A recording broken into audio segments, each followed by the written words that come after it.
and you have made your triumphant return to Impact Wrestling.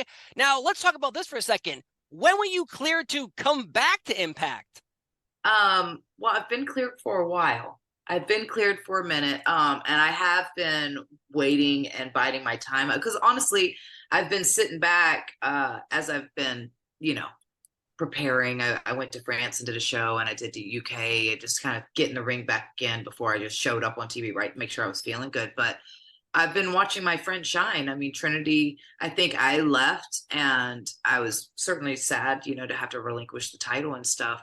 But then I've been able to sit back during all of this and watch my friend come in and shine and take over the division. And it's been beautiful to watch. So, I feel like I've been cleared for a while, but I was enjoying the moment and I wanted, her to have that moment. But then, here comes Impact 1000. And I just felt like it could not miss a dose of hardcore country. There was so many women that I shared the locker room there, both before and now. It was the opportunity to be in the ring with Awesome Kong, who I've never been in the ring with, and share a stage with her. So I just, I think back to my history with Impact Wrestling, and I was there from the very beginning, the very first TNA show, all the way to, the very first TNA pay-per-view, all the way to the birth of hardcore country in like 2010. And then to come back this last time after Empower and the last rodeo and all of that. And I was like, I want to be there in New York for this incredible celebration because I knew it was going to be a night to celebrate, and celebrate the past, the present, and the future. So, yeah.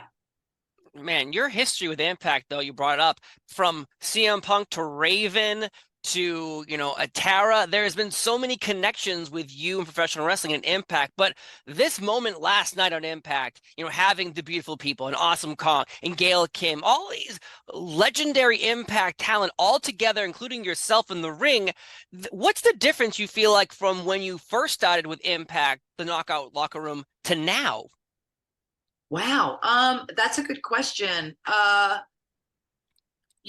think that the Knockouts division has always been special, and it's always been special because it was a movement. It was like truly a movement. And, when I first came back because obviously when I was there the first time, it was really special for me because as Alexis Lurie, I got to be alongside Raven, alongside my friend CM Punk, my friend Julio De Niro, and we were the gathering, and I was not grunge. I was not punk. I was a country girl from Virginia trying to figure out what can I buy at Hot Topic that's going to make me look dark and grungy and dirty or whatever I'm supposed to look like. And all I could think was I'm going to wet my hair and I'm going to wear Hot Topic stuff, but thank God for, but I think about like all that I learned underneath there. And I was the first woman to do the Clockwork Orange House of Fun match, who wouldn't be done again until years later by my friend, my sister, Daphne was I think the second woman to ever do it.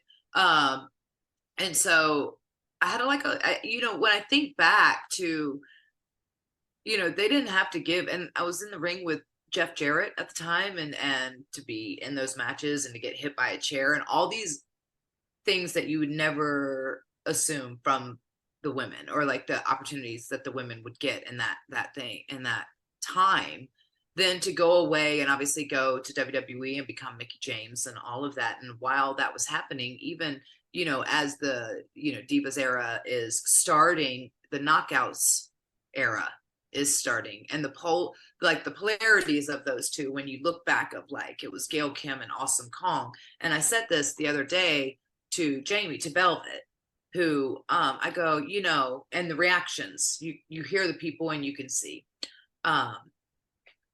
alongside, a lot of people don't really throw as much credit back to the beautiful people who were a massive catalyst in the women getting more time on television, because the ratings were so high in the beautiful people segments, that they would then go like, well, the women need 2 segments. There's not, they need 2 because they get the highest ratings. And then obviously when you have performers like Gail and Kong out there killing it. And so it was like, and you think about those 2 different dynamics as well as like what they represent in women's wrestling, and like, the beautiful people were sexy and they told you, and but yet they would kick your ass. And they checked all those boxes, where Gail is very serious, and yes, she is stunning, one of the most beautiful women I've ever seen, still to this day.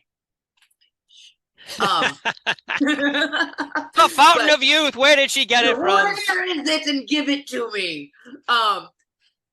Just like, but also very cerebral, and like loves this business to the finest detail, and then you think of an anomaly like Awesome Kong, and you really didn't see that at that time in women's wrestling. And so then you come forward, and it's just wild, so there's so much like differences that have happened, but the one constant is that the Knockouts locker room will take care of the Knockouts locker room. Like, yeah. It will not, we do not, like, because we are one team, because we recognize that, if one rises, we all rise, and so there are no sour grapes in our locker room, because we'll squish you. No, no, we won't squish you. Delicious wine.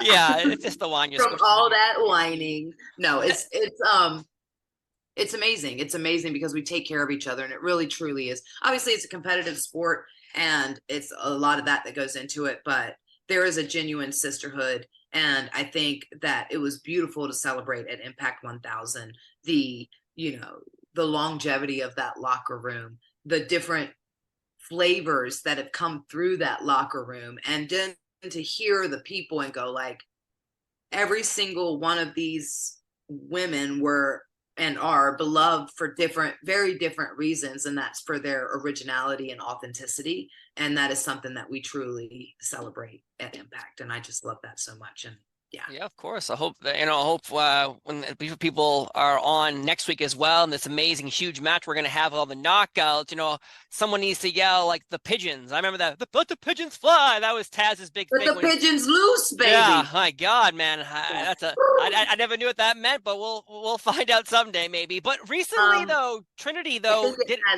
some type of meaning. Yeah, it has a meaning that Pete, let's keep it PG.